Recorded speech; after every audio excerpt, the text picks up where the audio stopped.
नमस्कार, मैं doctor Manav Kumar Singh, associate professor and head department of history, Jawaharlal Nehru PG college, Barabanki. आप सबका बहुत-बहुत स्वागत है। मेरा पिछला लेक्चर जो था वो अलाउद्दीन खिलजी पे आके समाप्त हुआ था, जहीं से खिलजी डायनेस्टी को फिनिश करके हम आगे बढ़ते हैं। मेरी पूरी कोशिश रहती है कि मैं इतिहास के सामाजिक, आर्थिक उन पहलुओं पर ज़्यादा फ़ोकस करूँ, ज़्यादा चर्चा करूँ, जो हमको जीवन में आगे कुछ बताते सिखाते हैं। तो पिछली बारी मैंने एक शेर छोटा-सा पढ़ा था, तारीख की नज़रों से वो दौर भी गुज़रा है, लम्हे ने खता की थी, सदियों में सज़ा पाई। पढ़ाते समय हमको हमेशा इस बात पर विशेष ध्यान देना है, उन इतिहास के उन लम्हों को पहचानना है, जहाँ से हमसे कोई ऐसी चूक हुई, जिसमें सदियों का पुण्य मिट चुका है। भविष्य में ऐसी गलतियाँ ना हों और हमें सशक्त भारत का निर्माण कर सकें। इतिहास इसलिए भी पढ़ना और पढ़ाना बहुत ज़रूरी है। आज की चर्चा मैं तुगलक वंश की से स्टार्ट करता हूँ, प्रारंभ करता हूँ। सबसे जो पहली डायनेस्टी जिस पर हमने चर्चा की थी वो गुलाम वंश था। उसके बाद हमने खिलजी वंश पर चर्चा की, जिसके राजस्व सुधार, उसकी साम्राज्यवाद की नीति, खुदवितरण की नीति, मंगोलों के प्रति उसकी जो नीति थी, उस पर हमने काफ़ी गहन चर्चा की। तुगलक वंश का जो संस्थापक था वो गयासुद्दीन तुगलक था, जिसे गाजी मलिक के नाम से भी जाना जाता है। और जैसे ही वो गद्दी पर बैठता है, क्योंकि ठीक उससे पहले थोड़ा जो दौर था वो काफ़ी हद तक अलाउद्दीन खिलजी की नीतियों से प्रभावित था। उसका शासन सख्त था, उसका एडमिनिस्ट्रेशन बहुत सख्त था। तो जब ये गद्दी पर बैठता है तो थोड़ा-सा उदारीकरण का दौर प्रारंभ होता है, लिबरलाइजेशन का दौर प्रारंभ होता है।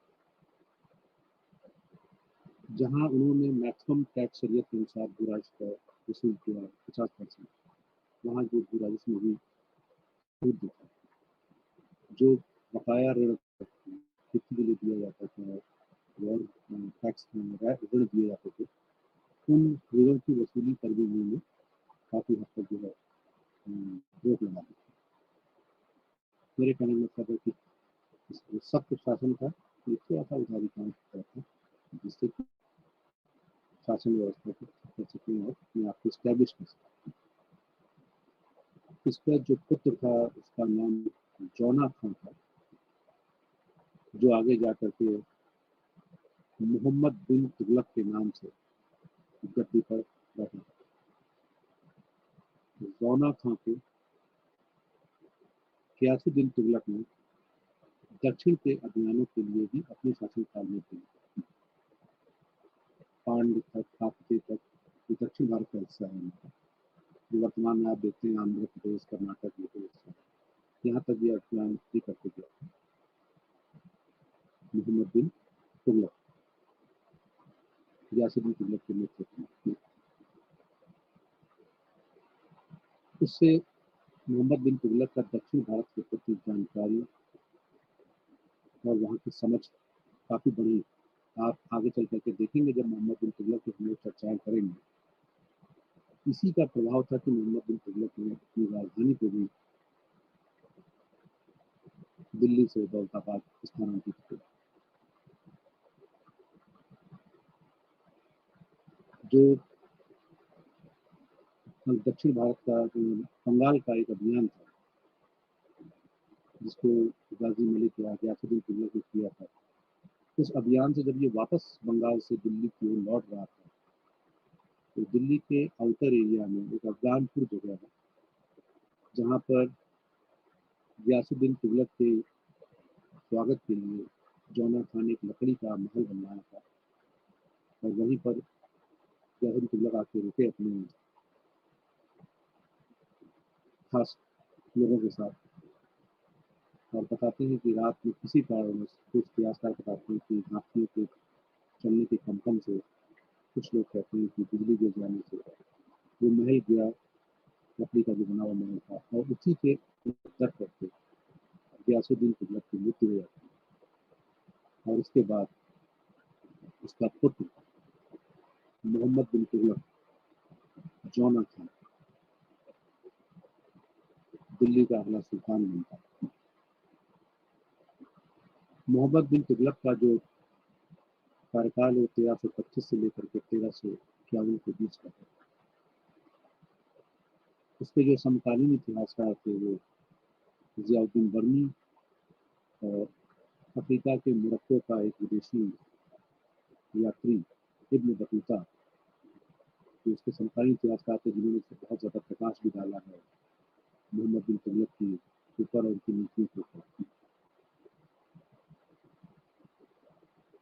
जिन लोगों ने बहुत ध्यान से मोहम्मद बिन तुगलक को पढ़ा होगा, देखा होगा कि ये दिल्ली सल्तनत का अब तक का सबसे ज़्यादा शिक्षित, पढ़ा लिखा, बहुआयामी दृष्टिकोणों वाला, गहन जानकारी वाला, चाहे वो शिक्षा शास्त्र हो, चाहे खगोल शास्त्र हो, चाहे वो चिकित्सा के क्षेत्र का हो, उसको बहुत जानकारी थी, बहुत पढ़ा लिखा।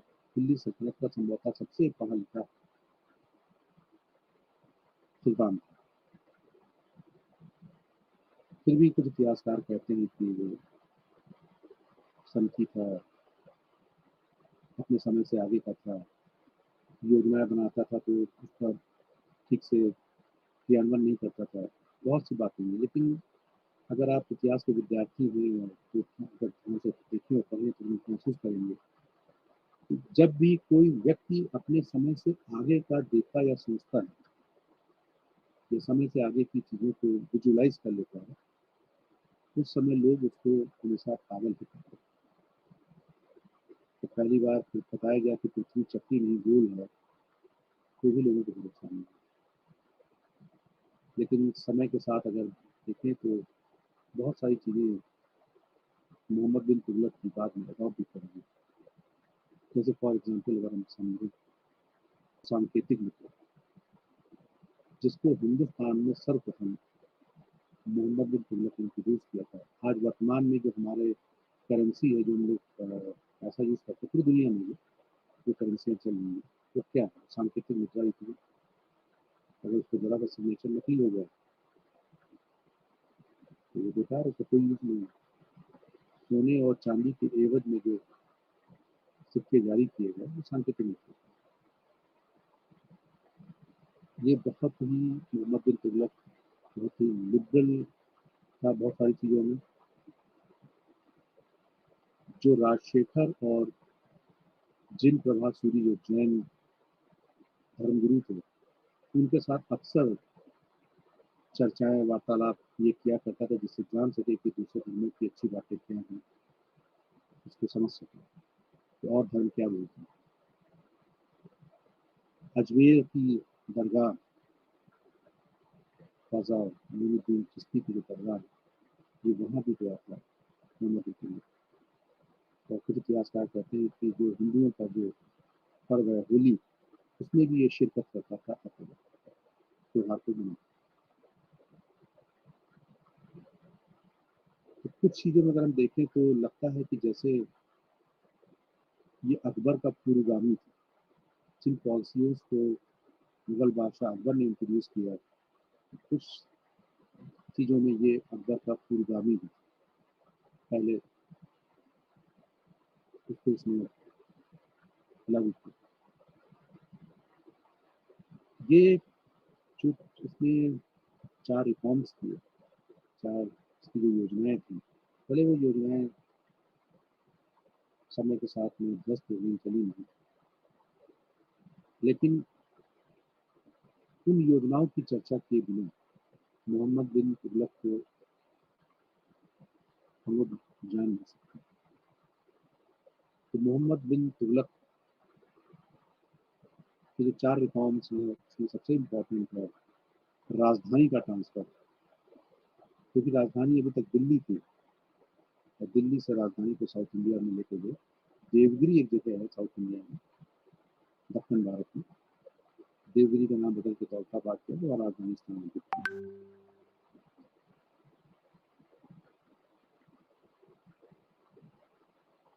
जो राजधानी ट्रांसफर की गई, उस पे इतिहासकारों के अलग-अलग व्यूज़ हैं। लेकिन कुछ इतिहासकार कहते हैं कि मंगोलों के आक्रमण से लगातार उत्तर भारत असुरक्षित रहता था, तो राजधानी को थोड़ा-सा सुरक्षित स्थान पर ले जाने के लिए उन्होंने दक्कन का चुनाव किया कि जो थोड़ा-सा सुरक्षित जगह पर हो। कुछ इतिहासकारों का मत है कि दक्षिण भारत में भी इस्लाम का प्रचार-प्रसार हो सके, इसलिए उन्होंने राजधानी दक्षिण भारत ट्रांसफ़र की। कुछ का मत है कि ये संभवतः द्वितीय राजधानी थी। दिल्ली उनकी प्रथम राजधानी बनी रही, लेकिन उनकी दूसरी राजधानी के तौर पर उसने इसको डेवलप किया, साउथ इंडिया। अलग-अलग इतिहासकारों के अलग-अलग व्यूज़। जब ये निर्णय लिया गया, उस समय बहुत गर्मी का महीना था और गर्मी के महीने में राजधानी को दिल्ली से दौलताबाद लगभग 1,000-1,200 किलोमीटर दूर ट्रांसफ़र करने की योजना बनाई गई। हालाँकि सुल्तान की तरफ से सारी सुविधाएँ मुहैया कराई गई थी कि रास्ते में लोगों को दिक्कत ना हो। लेकिन फिर भी उस समय जब संसाधन इतने अच्छे नहीं थे, रेलगाड़ियाँ नहीं थी, बसेस नहीं थे, हवाई यातायात की सुविधाएँ नहीं थी, सड़कें बहुत प्रॉपर नहीं थी, नदियों पे पुल नहीं थे, जगह-जगह जंगल थे। ऐसे में आप कल्पना मात्र से सोचिए कि कितना मुश्किल रहा होगा उस समय, जब हम राजधानी को यहाँ से वहाँ ले गए।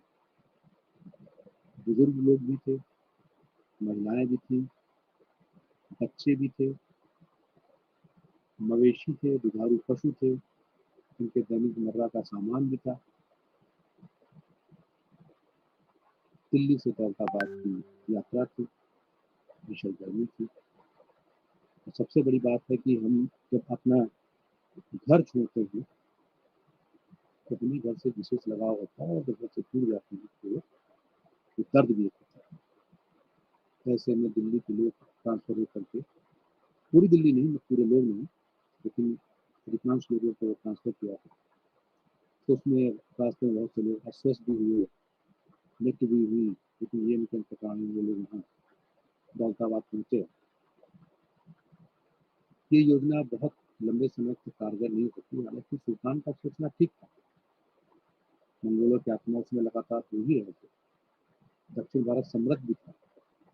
दक्षिण भारत के माध्यम से वहाँ के जो नए जीते हुए जो राज्य थे, जो एज़ ए जौना खां जो जीता था मोहम्मद बिन तुगलक ने, उन राज्यों पर अपना प्रभाव और अपना अस्तित्व बनाए रखना भी बहुत ज़रूरी था।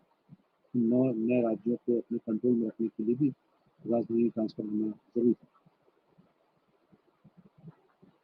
लेकिन इन सब के बावजूद भी योजना फ्लॉप रही और अंततः मोहम्मद बिन तुगलक को ये निर्णय करना पड़ा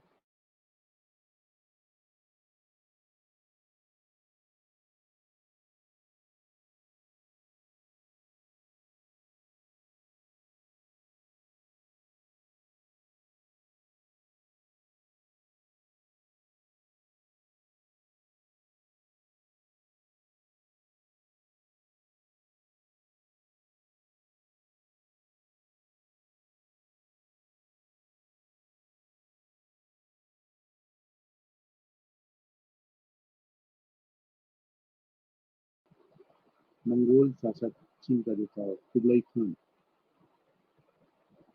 उसने सर्वप्रथम सांकेतिक मुद्रा का इस्तेमाल चीन में किया। मोहम्मद बिन तुगलक भारत में पहले शासक थे हिंदुस्तान में, जिन्होंने सांकेतिक मुद्रा पर काम किया, उसको लागू किया सांकेतिक मुद्रा हिंदुस्तान। यहाँ भी अलग-अलग इतिहासकारों के अलग-अलग मत हैं। कुछ इतिहासकारों का मानना है कि इस समय चांदी की कमी पड़ गई थी या विश्वव्यापी चांदी की आर्थिक मंदी थी, इसलिए चांदी को रिजर्व रखा गया और उसकी जगह तांबे के सिक्के जारी किए गए। लेकिन ये योजना भी मोहम्मद बिन तुगलक की कारगर नहीं हो सकी, क्योंकि योजना उसकी अच्छी थी। वर्तमान समय में पूरी दुनिया सांकेतिक मुद्रा पर चल रही है। कोई सोने-चांदी में आदान-प्रदान नहीं करता आज के टाइम पे, और समय से बहुत पहले निर्णय लिया गया। लेकिन इसको लागू करने में कहीं न कहीं चूक हुई। जो प्रशासनिक दबाव या प्रशासनिक हैंडलिंग होनी चाहिए थी मोहम्मद बिन तुगलक की सांकेतिक मुद्रा में, वो संभव नहीं हो पाया। और बहुत बड़ी मात्रा में जाली सिक्के मार्केट में बनने लगे, लोगों के यहाँ बनने लगे। बर्नी ने तो यहाँ तक एक स्टेटमेंट भी दे दिया कि हर हिंदू का घर टकसाल हो गया, सरकारी टकसाल हो गया। टकसाल मतलब जहाँ सरकारी मुद्रा का छापी जाती है, बनाई जाती है। हालांकि पूर्वागामी स्टेटमेंट है उसका, उन्होंने स्टेटमेंट दिया कि हर जगह लोग जो है जाली सिक्के बनाने लगे। अब मार्केट में पता ही नहीं चलता था कि ये सुल्तान द्वारा जारी किया गया उनकी टकसाल से निकला हुआ सिक्का है कि ये घर से बने हुए जाली सिक्के, घर घर में तांबे के बर्तनों को काट करके सिक्के बनाए जाने लगे।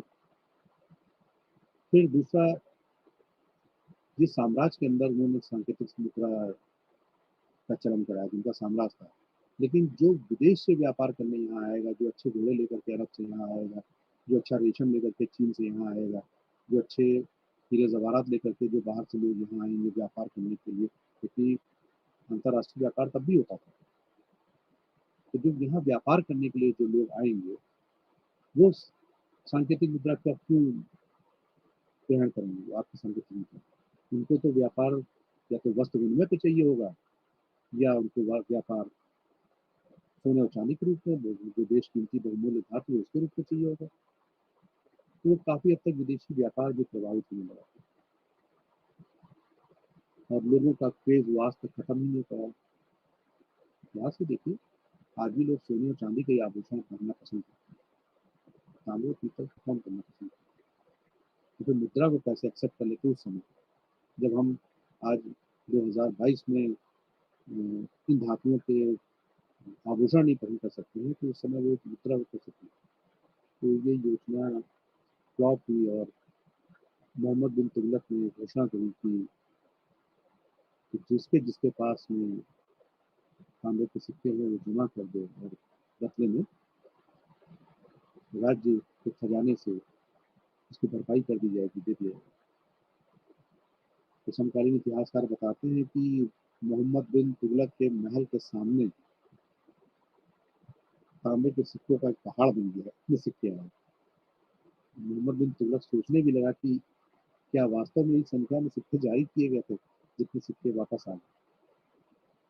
तो इससे ये भी पता चलता है कि चांदी की बहुत ज़्यादा शॉर्टेज नहीं थी, क्योंकि वास्तव में लोग को फिर वापस तांबे की जगह चांदी के सिक्के दिए भी थे। इस प्रकार से ये योजना भी कामयाब नहीं हो पाई। फिर एक दो अभियान थे, और ये एक खुरासान अभियान था। खुरासान और इराक का जो अभियान है बताते हैं, वो एक अभियान भी था उसका, जहाँ पर कुछ सूचना मिली कि वहाँ पर जो शासक है, वहाँ जो राजनीतिक स्थिरता है वो डगमगाई हुई है, और ये सही समय है वहाँ पर आक्रमण किया जाए और वहाँ पर साम्राज्य को स्टैब्लिश किया जाए। इसके लिए बड़ी संख्या में एक सेना भी भर्ती करी गई, और सेना को 1 साल तक का अग्रिम वेतन भी दे दिया गया। जब तक ये तैयारियां की गई और आक्रमण की योजना बनाई गई, तब तक सूचना मिली कि वहाँ पर शासन सत्ता स्थिर हो गई है, प्रभावशाली शासक पुनः गद्दी पर आ गया है। वो जो राजनीतिक अस्थिरता थी वो खत्म हो गई है, और अब माकूल समय नहीं, क्योंकि राजनीतिक अस्थिरता के कारण ही मोहम्मद बिन तुगलक ये अभियान बना रहा था। तो उसको इस योजना पर वापस रोकना पड़ा उसको, और सेना को भी उसको भंग करना पड़ा। कई बार देखे तो जो सेना भंग की गई, तो ये वेतन मिलना बंद हो गया। सेना के लोग थे कि ये लोग जो है रसूली और कई विद्रोह करने लगे। मोहम्मद बिन तुगलक के टाइम पे आंतरिक विद्रोह बहुत हुए। इस प्रकार से ये योजना भी इसकी फ्लॉप हुई, कामयाब नहीं हो पाई। फिर एक कराची का अभियान था, जो इतिहासकार कहते हैं कि ये हिमाचल में जो कांगड़ा है, यहाँ पर उसने एक अभियान बनाया और कराची में तो कामयाब रहा, लेकिन जब वहाँ तक पहुँचा तो मुझे लगा कि तिब्बत की तरफ भी बढ़ जाया जाए और अपने साम्राज्य का विस्तार किया जाए। लेकिन तब तक की ठंड आ गई, बहुत ज़्यादा ठंड आ गई, और उसकी सेना जो जिसके नेतृत्व में गई थी, वो सेना बर्फीले तूफानों में फंस गई और बहुत मास में उनको नुकसान हुआ। इस प्रकार से ये योजना भी फ्लॉप हुई। चाहे राजधानी ट्रांसफर हो दिल्ली से दौलताबाद, चाहे सांकेतिक मुद्रा हो, चाहे खुरासान अभियान हो, चाहे कराची अभियान हो, लगातार फ्लॉप होती योजनाओं से उसकी आर्थिक स्थिति की जो साम्राज्य की आर्थिक स्थिति थी वो भी खराब हुई। सरकारी खजाने पर बहुत सारा लूट पड़ा और सरकार के पास अगर माकूल खजाना नहीं होता है तो बहुत सारी कल्याणकारी योजनाएं भी बंद हो जाती हैं और शासन व्यवस्था भी इतनी सशक्त नहीं रह पाती है। उस खजाने को वापस पाने के लिए या फिर भरने के लिए एक छोटा सा प्रयास और किया, इसने एक योजना और बनाई कि दुआब में कर वृद्धि कर दी है।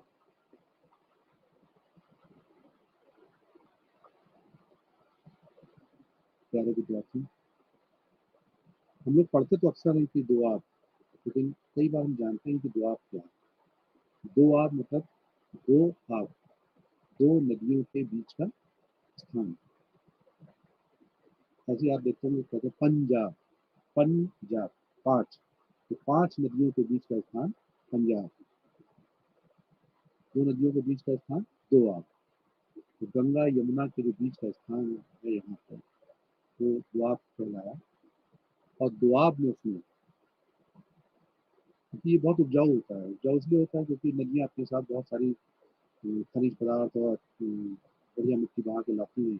इसके इर्द गिर्द का जो जमीन है बहुत उपजाऊ होती है, कभी भी सिंचाई के पानी की कोई कमी नहीं होती है, यातायात के साधनों की कोई दिक्कत नहीं होती है, तो ये बड़ा फर्टाइल माना जाता है। और यहाँ अगर 2, 4, 10% टैक्स बढ़ा दिया जाए तो कोई दिक्कत नहीं होती। तो ये सोच करके उसने जो दुआब था, गंगा यमुना के बीच का जो स्थान था, वहाँ पर टैक्स को, भू राजस्व को बढ़ाया। उस समय सरकार की आय का जो सबसे अच्छा साधन था वो भू राजस्व हुआ करता था, तो उसने टैक्स को बढ़ाया। लेकिन दुर्भाग्य देखिए मोहम्मद बिन तुगलक का कि जिस साल इसने टैक्स को बढ़ाया वहाँ पर, उसी साल वहाँ अकाल पड़ा।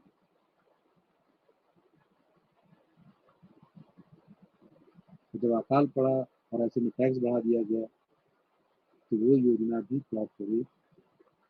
जो पहले वाला टैक्स था वही मिलना मुश्किल था, तो बढ़ा हुआ टैक्स वो कहाँ से दे पाते। मोहम्मद बिन तुगलक ने भी अलाउद्दीन खिलजी के समान शरीयत के अनुसार जो भू राजस्व था उसका 50% ही भू राजस्व के तौर पर दिया, क्योंकि कृषि ही मेन आय का साधन हुआ करती थी। इसलिए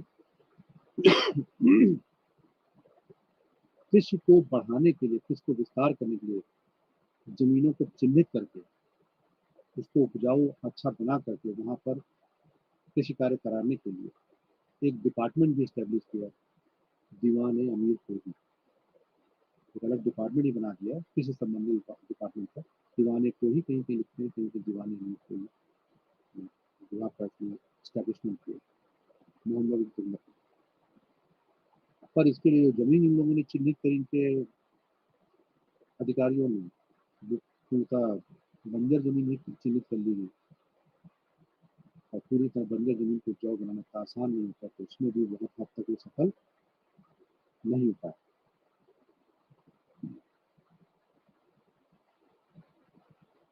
एग्रीकल्चर को काफी प्रमोट करने के लिए इसने किसानों को अग्रिम ऋण को तकावी बोलते हैं, तकावी ऋण।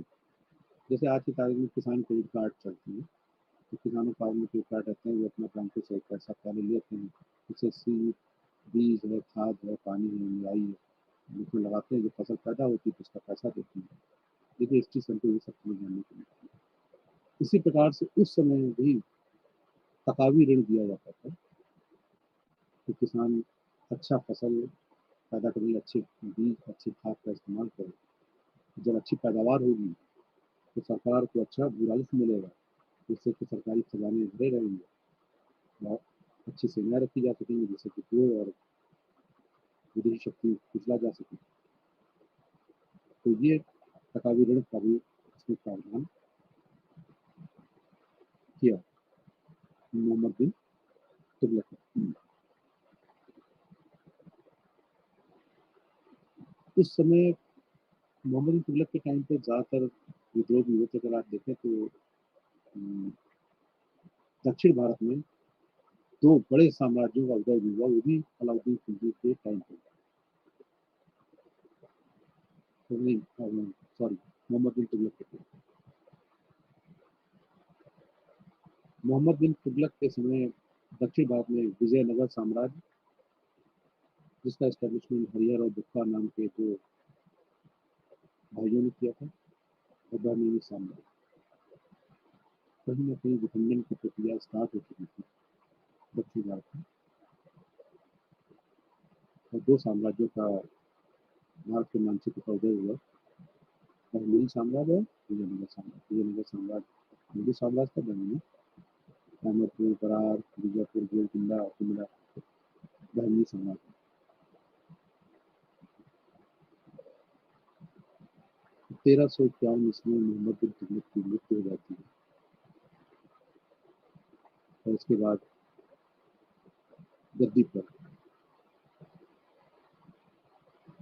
तो डायरेक्ट उसका पुत्र नहीं रहता, उसका संबंधी फिरोज तुगलक 1351 से 1388 तक गद्दी पर बैठता है। फिरोज तुगलक एक ऐसा शासक था जिसने अपनी खुद एक किताब भी लिखी थी, उसने फुतूहात फिरोज शाही, जिसमें अपने अपने सब वर्णन किया है। जो अभी तक की अलाउद्दीन खिलजी के टाइम पे जो जमीनें जो दान दी गई थी वो वापस छीन दी गई थी, तो फिरोज तुगलक ने वो जमीनें दान देने की वजह, जैसे इनाम, वह मदद माश, ये जमीनें देने की प्रक्रिया फिर से स्टार्ट हुई, दान की जमीनें देना स्टार्ट हुई।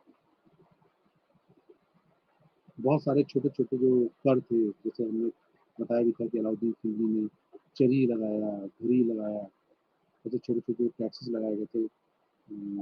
वो 23 प्रकार के छोटे कर थे, उनको माफ कर दिया गया, उनको हटा दिया। और जो मेजर टैक्सेस जो रखे गए, यहाँ पे मैं चार मेजर टैक्स की जो कर है उनकी बात करनी है। खराज, ज़कात, जजिया और खुम्स। खराज ये भूमि कर हुआ करता था, उस जो था वो मुसलमानों से लिया जाता था, जो बुरा था वो मुसलमानों से लिया था। भूमि की उपज का हिस्सा कुछ होता था वो लिया जाता था, और खराज गैर मुसलमानों से जो बुरा टैक्स वसूला जाता था। ये जो खराज जो टैक्स था ये गैर मुसलमानों से लिया जाता था, और ये गैर धार्मिक था। कुछ शासकों ने इसको, अलाउद्दीन खिलजी हैं, मोहम्मद बिन तुगलक हैं, जिन्होंने खराज को 50% तक, मैक्सिमम 50% तक इसको वसूल किया। फिर एक ज़कात टैक्स है। ये एक ज़कात जो था ये धार्मिक टैक्स था। धार्मिक टैक्स इसलिए था क्योंकि ये मुसलमानों से ही वसूला जाता था, और गरीब जो मुसलमान थे उनको दान के रूप में या मस्जिद के पुनर्निर्माण के रूप में, इसकी मरम्मत के रूप में जो मज़ारें थी, उनके मरम्मत हुई थी, ये उस पर ही खर्च किया करती है, मुस्लिम पे ही खर्च किया जाता है। तो इसलिए इसको धार्मिक टैक्स कहा गया, ज़कात। गैर मतलब ये मुसलमानों से वसूला जाता था और मुसलमानों पर ही या उनकी इस सिस्टम पर खर्च किया जाता था। तो ज़कात जो था वो धार्मिक टैक्स। फिर एक बड़ा चर्चा का विषय है जहाँ हम लोग इसके बारे में बहुत चर्चा करते हैं, जजिया के बारे में। जजिया कई बार मैं देखता हूँ बच्चों से संवाद करने के दौरान, तो वो कहते हैं कि सर ये हिंदुओं से लिया जाने वाला टैक्स था। ये प्रतियोगी परीक्षाओं में पूछा जाता है। माय डियर, ये हिंदुओं से नहीं, ये गैर मुसलमानों से लिया जाने वाला टैक्स था। दोनों में अंतर है। जजिया जो था वो गैर मुसलमानों से लिया जाने वाला जो टैक्स था। अब गैर मुसलमान कौन हो सकते हैं? वो हिंदू भी हो सकता है, बौद्ध भी हो सकता है, जैन भी हो सकता है, ईसाई भी हो सकते हैं, यहूदी भी हो सकते हैं, तो कोई भी हो सकता है। लेकिन बहुत से शासकों ने जो इसमें हिंदुओं में जो वर्ग था, उसमें ब्राह्मण इससे बचे हुए थे, ब्राह्मणों से जजिया नहीं लिया जाता था। फिरोज तुगलक पहला ऐसा शासक था जिसने ब्राह्मणों से भी जजिया वसूला, जो अभी तक की इस टैक्स से बचे हुए थे, उनसे भी ये इसमें फिरोज तुगलक ने जजिया टैक्स को वसूला। इसमें ब्राह्मण बचे हुए थे, महिलाएं बची हुई थी, बच्चे बचे हुए थे, जो विकलांग या मानसिक रूप से जो हैंडीकैप थे, उन लोगों से इनको इस टैक्स से बाहर रखा जाता था। इस टैक्स को देने के पीछे कारण था कि एक प्रकार से कहा था कि आपकी संपत्ति और आपकी जान माल की सुरक्षा की जिम्मेदारी हमारी है। संपत्ति भी सुरक्षित रहेगी, आपकी जान माल सुरक्षित रहेगी, और प्लस आपको सैनिक सेवाएं कंपल्सरी नहीं देनी पड़ेगी। उससे बचत के लिए ये जजिया टैक्स गैर मुसलमानों से लिया जाता है। फिर एक इम्पॉर्टेंट और टैक्स था खम्स या खुम्स। उस समय एक और नियमावली और थी कि जब सेनाएं आक्रमण करती थी किसी राज्य पर, जब युद्ध होते थे, तो जो युद्ध जीतता था उसकी सेनाएं लूटपाट करती, और लूटपाट में जो भी पैसा, जो भी संपत्ति, जो भी हीरे जवाहरात, जो भी चीजें मिलती थी, उसको एक साथ एक जगह इकट्ठा किया जाता था। और ये इकट्ठा करने के बाद उसका बंटवारा होता।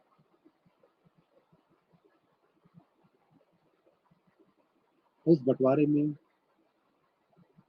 5 हिस्से से किए जाते थे। 1 2 3 4 5, 5 हिस्से से किए जाते थे, जिसमें से एक हिस्सा सुल्तान को मिलता था, राजा को मिलता था, और 4 हिस्से सेना को दे दिए जाते थे। इससे सेना का उत्साह भी बना रहता था, जंग के लिए युद्ध भी करते थे, वेतन अलग मिलता था, काइंड ऑफ इंक्रीमेंट था उनका, इंसेंटिव। लेकिन 2 शासक ऐसे हुए जिन्होंने इस अंश को बदल दिया। 5 हिस्से करने के बाद में एक हिस्सा तो उन्होंने सेना को दिया, और 4 हिस्से सन सुल्तान ने अपने पास रखे। वो थे अलाउद्दीन खिलजी और मोहम्मद बिन तुगलक, जिन्होंने खुम्स को मैक्सिमम हिस्सा अपने पास रखा और मिनिमम हिस्सा सेना को दिया। इसके अलावा एक टैक्स मोहम्मद फिरोज तुगलक ने और लगाया। आपको जान के आश्चर्य होगा कि उस समय सिंचाई पर बहुत अच्छा और बहुत विस्तार से जो काम किया पूरी दिल्ली सल्तनत में, नहरों को लेकर के, सिंचाई को लेकर के, वो फिरोज तुगलक। जैसे सड़कों के मामले में अगर आप देखेंगे कि शेरशाह सूरी का नाम लिया जाता है, वैसे ही सल्तनत में सबसे विख्यात, उसने बहुत बड़ी बड़ी और बहुत महंगा का निर्माण करा। हिसार फिरोजा जो शहर था, उसमें 2 महत्वपूर्ण ऐतिहासिक नहरों का निर्माण कराया, जैसे मोहताज भी। हिसार फिरोजा हरियाणा में एक जगह, तो सिंचाई की सुविधा देने के लिए जो लोग भी सिंचाई की लाभ लेते थे, उससे उन्होंने सिंचाई का एक टैक्स वसूला, जिसको कहा हक ए शर्म। तो टैक्स कहलाया सिंचाई टैक्स, हक ए शर्म। अभी जैसे वर्तमान में नहरों से सिंचाई अगर आपको करते हैं तो उसका एक टैक्स कहलाता है लगान, लगान और सिंचाई टैक्स दिया। उस समय सिंचाई पर उसने एक टैक्स लगाया, हक ए शर्म, और उसको वसूला। जब हमने यहाँ पर ये सब चर्चा आपसे करी है, उस की, खराज की, जजिया की, ज़कात की, उसमें एक टर्म आता है खालसा, खालसा भूमि। तो मैं बता दूं कि ये खालसा भूमि का मतलब था जो सरकार की अपनी निजी जमीन हुआ करती थी, जिस पर सरकार खुद खेती किसानी कराती थी। तो यहाँ से 50% भू राजस्व नहीं लिया था। यहाँ से जो खर्चा आता था वो देने के बाद में संपूर्ण जो आय थी वो सरकार की हुआ करती थी। खालसा मीन्स सरकारी जमीन, और उस पर किसानों से खेती कराई जाती थी, तो सरकार की आय ज़्यादा होती थी। जितनी ज़्यादा खालसा ज़मीन होगी, सरकार की ज़मीन होगी। अभी भी जैसे गाँव में देखते होंगे आपको, ग्राम समाज की ज़मीन होती है, वो सरकारी ज़मीन। तो वैसे खालसा जो ज़मीन थी वो सरकारी ज़मीन हुआ।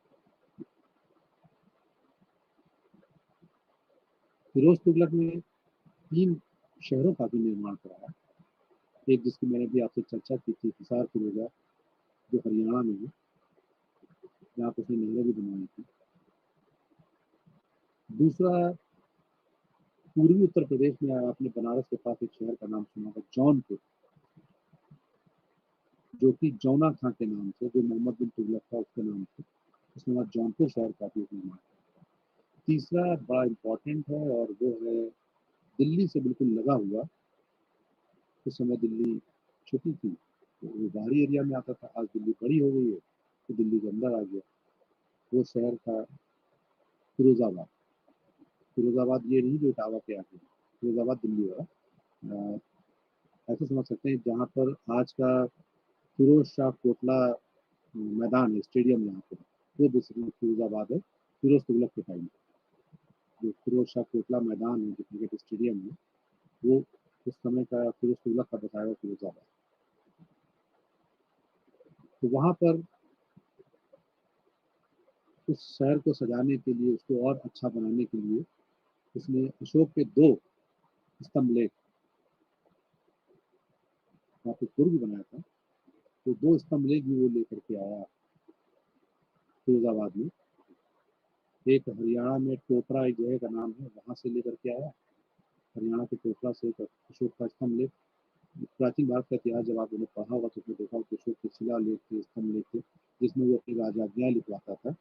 और वो जगह जगह उसके, तो जहाँ पर जो भाषा चलती थी, आम जनमानस की जो बोलचाल की भाषा थी, उसी भाषा में वो अपनी राजाज्ञाएं लिखवाता था। देवानाम प्रिय, देवानाम प्रियदर्शी, उसके नाम से उन्होंने, वैसे इसको सबसे पहले जेम्स प्रिंसेप ने कहा था। तब पता चला कि ये अशोकादि महान, अशोक महान के बारे में तो लिखा गया। तो 2 स्तंभ लेख, वो एक हरियाणा से, चोपड़ा से, और दूसरा मेरठ से ला करके फिरोजाबाद में उसने स्टैब्लिश किया, और उसको खूबसूरत नगर बनाया। एक पिछली चर्चा के दौरान मैंने आप लोगों से बताया भी था कि दिल्ली में महरौली में एक बड़ी मीनार का निर्माण कराया गया था। प्रारंभ किया था कुतुबुद्दीन ऐबक ने। कुतुबुद्दीन बख्तियार काफी जो सूफी संत थे उनके नाम से, तो उसकी मृत्यु हो गई, और उसको पूरा कराने का जो श्रेय गया वो इल्तुतमिश को गया। लेकिन इतनी ऊंची मीनार पर जो बिजली होती है गिरती है, और ऊपर की जो मंजिल होती है, चौथी मंजिल, वो टूट जाती है। तो उसका पुनर्निर्माण, उसका जीर्णोद्धार जो ऊपर का था, वो फिरोज तुगलक ने उसकी मरम्मत कराई। तो जो चौथी मंजिल थी, अब उसको 2 भाग में कर दिएगा, ऊंचाई उतनी रही, उसको 2 भाग में कर दिएगा, चौथी और पांचवी। 2 मंजिलों का जो मरम्मत जो कराई निर्माण, वो फिरोज तुगलक ने कराई, और वो 5 मंजिल की बनी। उसमें लगभग 375 सीढ़ियाँ हैं। उसका निर्माण उसने कंप्लीट कराया, जो महत्वपूर्ण उसकी थी। काफ़ी उदार था फिरोज तुगलक। तो मुस्लिम लोगों की बेटियों की शादी के लिए, उनकी शिक्षा दीक्षा के लिए, उनकी चिकित्सा व्यवस्था के लिए, उनकी मदद करने के लिए उसने बहुत सारी चीज़ों का निर्माण कराया। उसके लिए इनफैक्ट एक अलग डिपार्टमेंट भी बना दिया, दीवाने खैरात, कि जहाँ से उनको ये हमेशा मदद मिल सके, जिसका काम ही था कि इनको सहायता देना, इनको मदद करना। तो दीवाने खैरात नाम का उसने एक डिपार्टमेंट बनाया, जिस डिपार्टमेंट के माध्यम से जो राज्य की प्रजा थी, बेसिकली उसमें मुस्लिम प्रजा, उसकी सहायता के लिए उसने विभाग की स्थापना की थी। फिरोज तुगलक को एक शौक और बहुत ज्यादा था, उसको गुलाम रखने का शौक था। गुलाम का मतलब आप लोग ये मत सोचिएगा कि नौकर थे।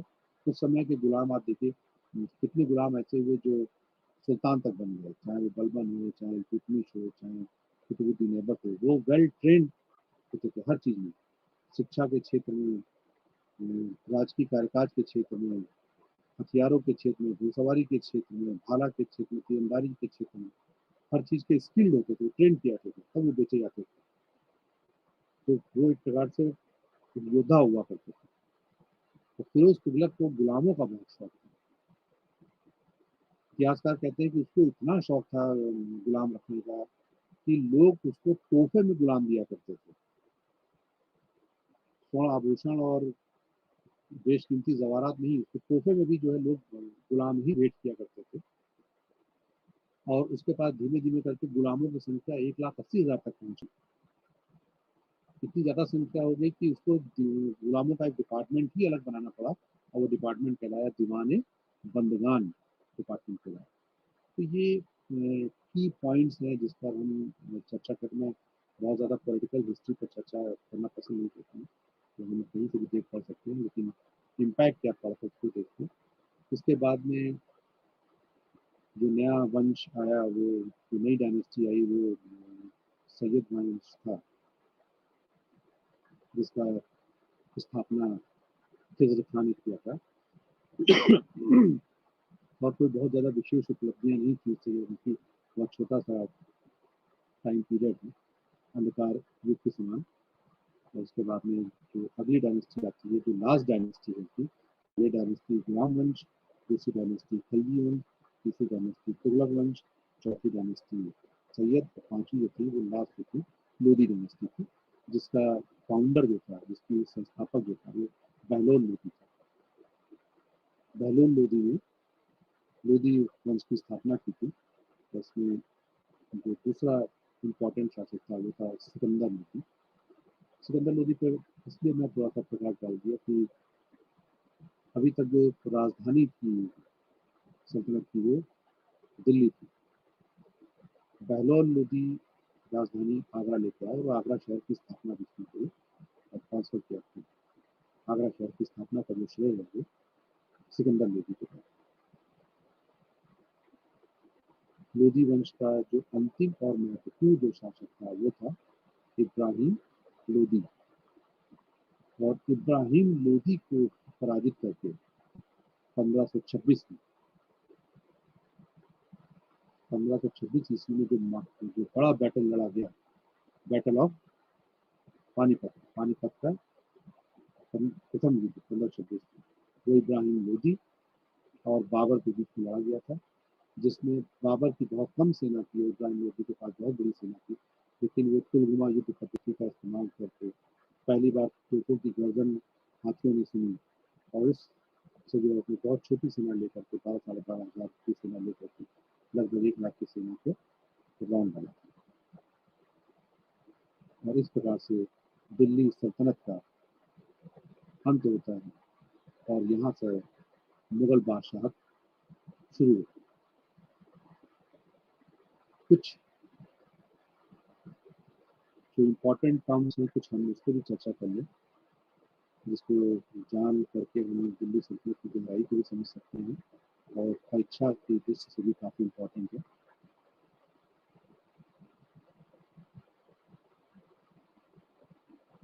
मैंने आपसे पहले भी कहा था कि जब भी जिस कालखंड का हम इतिहास पढ़ें तो हमको इस बात पर विशेष ध्यान रखना चाहिए पर्टिकुलर कि उसके रिसोर्सेस क्या क्या हैं। बर्नी है की पुस्तक, हमारी सिराज, इब्न बतूता, अमीर खुसरो, तो जो हमारे प्राइमरी सोर्सेस हैं उस पर हम जरूर ध्यान दें पढ़ते समय। स्थापत्य, कौन कौन सी बिल्डिंग उसने बनाई गई, उसका आर्क एंड आर्किटेक्चर कैसा था। हिंदुस्तान में जो पहली मस्जिद का जो निर्माण किया गया था वो कुव्वत इस्लाम मस्जिद थी जो दिल्ली में थी।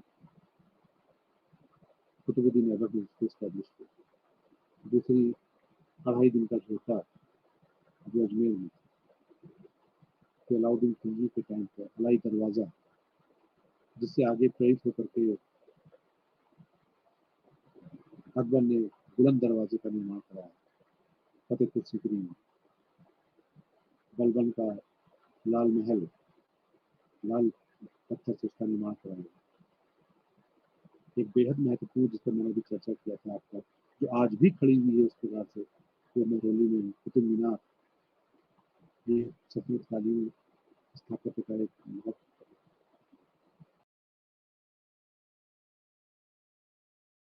उदाहरण है।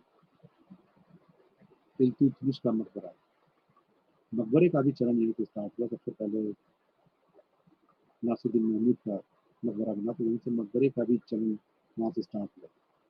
मकबरा जहाँ पर ये लोग दफन किया था, जो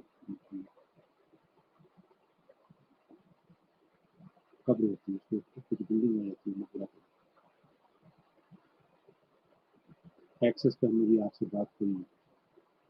विभाग, जो इम्पोर्टेंट विभाग हैं, दीवान आरिस जो सेना से संबंधित है, अमीर अकूर, अकूर अश्वशाला घोड़े से संबंधित, शाहना ए पील जो हाथी से संबंधित, दीवान ए आरिस वजारत से अलग करके उसको बलबन ने स्टैब्लिश किया था। दीवान ए आरिस डिपार्टमेंट को वजारत से अलग किया था और सेना का एक अलग पूरा डिपार्टमेंट बनाया था बलबन ने। एक इम्पॉर्टेंट डिपार्टमेंट का स्टैब्लिशमेंट किया था दीवान मुस्तफराज, जो अलाउद्दीन खिलजी ने स्टैब्लिश किया था, जिससे कि जो रेवेन्यू है वो और अच्छे से जनरेट किया जा सके और उसको वसूल किया जा सके। तो रेवेन्यू रिकलेक्शन के लिए, रेवेन्यू में जो चोरियां हो रही थी उसको रोकने के लिए उसने दीवान मुस्तफराज डिपार्टमेंट का एस्टेब्लिशमेंट किया। दीवान रसालत जो बाजार नियंत्रण पॉलिसी के तहत एक विभाग बनाया गया। दीवान वकूफ, दीवान वक्त, दीवान इंशा जो शाही पत्राचार से संबंधित जो विभाग था उसका काम था दीवान इंशा। दीवान बंदगान जिसका एस्टेब्लिशमेंट फिरोज तुगलक ने किया था, जो गुलामों से संबंधित था, उसको हैंडल करने के लिए डिपार्टमेंट की एस्टेब्लिशमेंट किया गया था। दीवान खैरात जिसका एस्टेब्लिशमेंट फिरोज तुगलक ने किया था, मुस्लिम लोगों की सहायता करने के लिए, मस्जिदों के पुनर्निर्माण करने के लिए उसको एस्टेब्लिश किया। दीवान अमीर कोही जिसकी स्थापना मोहम्मद बिन तुगलक ने की थी और उसका काम था अच्छी भूमि का विस्तार करना, जमीन को उपजाऊ बनाया जाए, अच्छी भूमि का उपजाऊ उर्वरा भूमि का विस्तार किया जाए और उसको ज़्यादा से ज़्यादा लैंड रेवेन्यू जनरेट किया जा सके। ऐसे बहुत सारे डिपार्टमेंट्स हैं जिनको की टेक्नोलॉजी थी उसको हमें जानना चाहिए और उसको पढ़ना चाहिए। इन सबको जानने पढ़ने के लिए आप इग्नू को नोट्स भी दे सकते हैं, इग्नू का ज्ञान कोर्स भी दे सकते हैं, जिसका इसको बहुत सारी चीज़ों के बारे में बताया। इस प्रकार से आपका जो 1206 से लेकर के 1536 तक का जो आपका दिल्ली सल्तनत का जो टाइम पीरियड है, ये आपका कवर होता है। इसके विभिन्न पहलुओं पर हमने प्रकाश डालने की कोशिश करी, इसका सोशल इम्पैक्ट, इसका पॉलिटिकल पर हमने कम चर्चा करी है, इकोनॉमिकल इम्पैक्ट हमने ज़्यादा चर्चा करी है। और यहाँ से फिर सल्तनत खत्म होती है। अभी तक जो सत्ता थी वो सल्तनत कहलाती थी, और सत्ता का जो मुखिया होता था वो सुल्तान कहलाता था।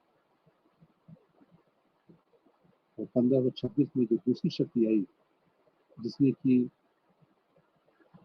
तुर्की शक्ति के बाद में अफगान शक्ति को किनारे किया, और एक नई शक्ति आई, वो बादशाहत आती है। वो अपने आप को बादशाह कहते हैं। अब बाबर, हुमायूं, अकबर, यहाँ से बादशाहत स्टार्ट होती है। और बाबर बेसिकली अफगान क्षेत्र से हिंदुस्तान के अंदर एंट्री करता है। ये जो टाइम पीरियड है आपका 1526 से लेकर के 1707, जिसमें हम मुगल वंश के बारे में पढ़ेंगे, मुगलों की जानकारी मिलेगी। साथ ही साथ इसमें शेर शाह सूरी जैसा एक इम्पोर्टेंट किरदार है, जिसको भी कई मामले में बेसिकली उसका जो भू राजस्व है, हम देखते हैं कि वो एडमिनिस्ट्रेशन के मामले में उसको भी अकबर का पूर्वगामी कहा गया। बहुत सारी चीज़ें इसमें अकबर की ही ली थी, और अकबर ने बहुत सारी चीज़ें उससे ली थी और उसको भी फॉलो किया था। शेरशाह सूरी वो बीच में कुछ समय के लिए मुगल सत्ता को हटाता है, हुमायूं को तारीफ करता है और इस्टेब्लिशमेंट करता है। जब हम मुगल डायनेस्टी को पढ़ेंगे तो उसमें एक और महत्वपूर्ण शासक हैं औरंगजेब के टाइम पे छत्रपति शिवाजी, जिनका संघर्ष, जिनका सैन्य संगठन लाजवाब था, उनको पढ़ना हम इस सेकेंड टाइम पीरियड में स्टार्ट करेंगे। तो आज का हमारा जो ये संवाद है वो यही समाप्त होता है, और अगले लेक्चर में हम लोग मुगल वंश पर प्रकाश डालेंगे और वहीं से हम लोग इसको स्टार्ट करेंगे।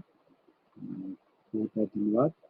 और पुनः मैं आपका आभार व्यक्त करता हूँ, आपने बड़े धैर्य के साथ में मुझको एक घंटे सुना।